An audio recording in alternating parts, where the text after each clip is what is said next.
John Loftus, a former Christian turned atheist, wrote a number of books where he talks about what he calls the outsider test for faith.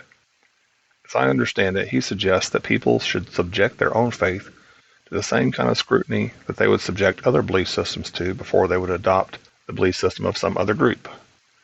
For example, if you were a Lutheran, a Catholic, or a Muslim, and a Mormon or a Jehovah's Witness showed up at your door, you might invite them in and talk with them for a while, but you probably wouldn't accept their ideas as readily as you accepted the ideas you got from your parents. You might be willing to listen to them about why they believe the things they do, but before you adopt their way of thinking, two things will probably need to happen. You'll need to be shown that there is some defect in the reasons for believing whatever it is that you currently believe that conflicts with what they are saying.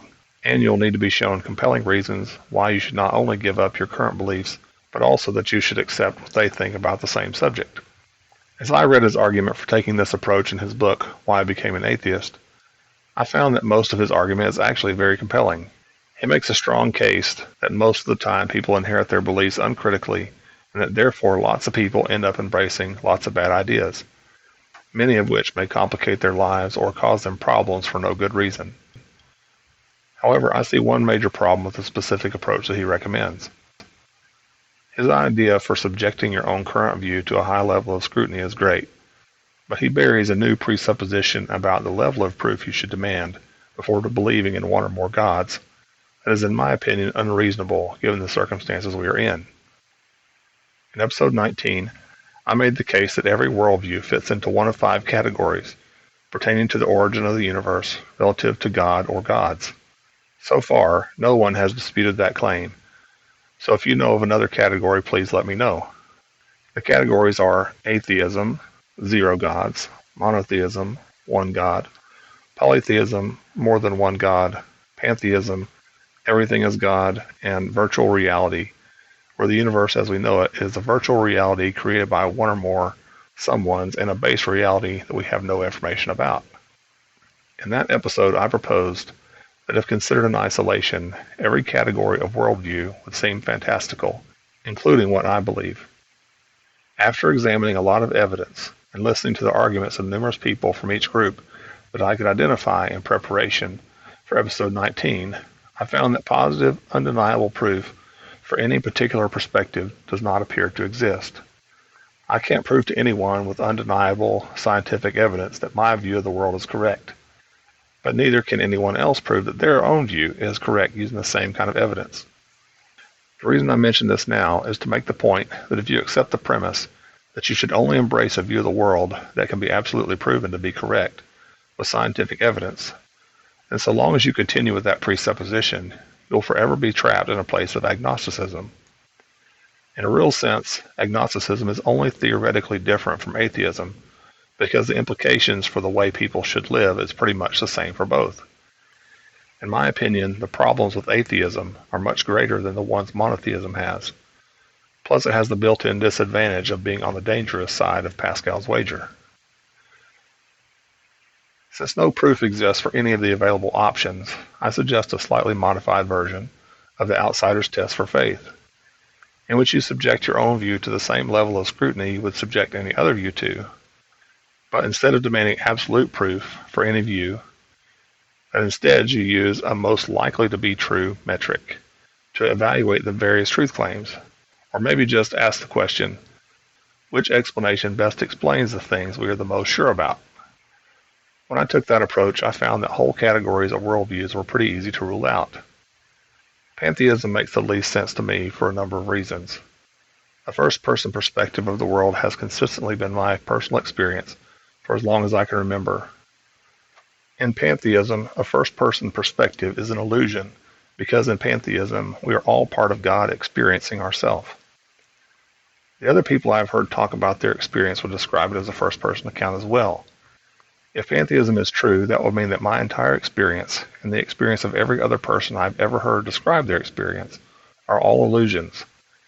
If we are all part of God, then what would explain the fact that our experience of ourselves, and possibly everyone else, is so at odds with what is actually real? So far as I know, there is no actual evidence that pantheism is true. Rather, it seems that most pantheists have some kind of intuition that they are part of everything else, or that they just like the idea.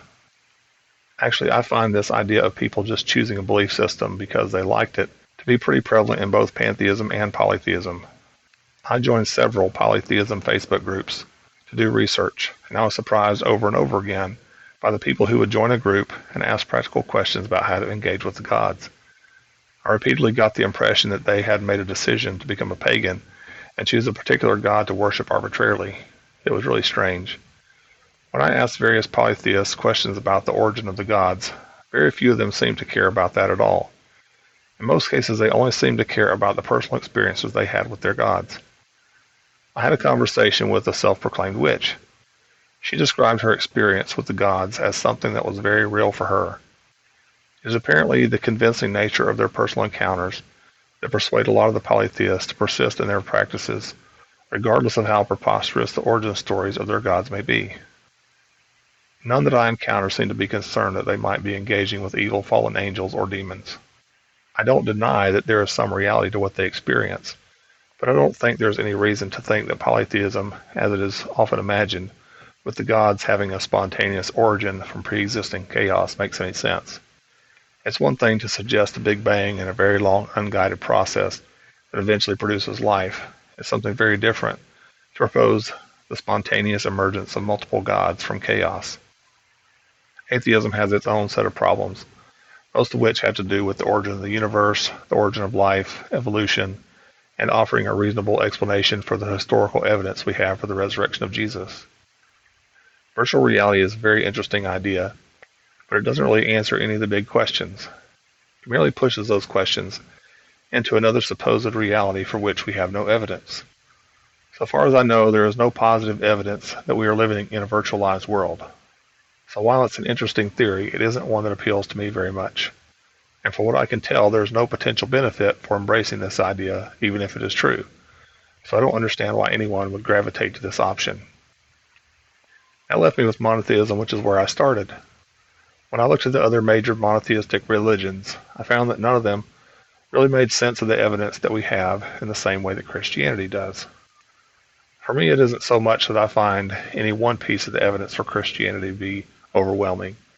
It's the combination of a lot of different aspects of reality that all seem to point in the same direction that together persuade me to believe in the God of the Bible. This includes things like the evidence for design in living creatures, the way that physical reality appears to be fine-tuned so that life is possible, the almost universal intuition among humans about basic morality, the fact that everyone seems to have a longing for meaning, the way the followers of Jesus responded to his resurrection, and my personal experience of the Holy Spirit. The outsider's test for faith can be useful for anyone with any set of beliefs. I highly recommend using the modified version of it I proposed. It's a useful process to go through not just for broad worldviews, but also for very particular issues like the ones I've been examining in the videos on this site. I plan to talk more about that in upcoming episodes. Thanks for listening. If you found these videos to be helpful, please share them with your friends, like and subscribe to the YouTube channel and podcast, and visit our website at understandingperspectives.com. May God bless you.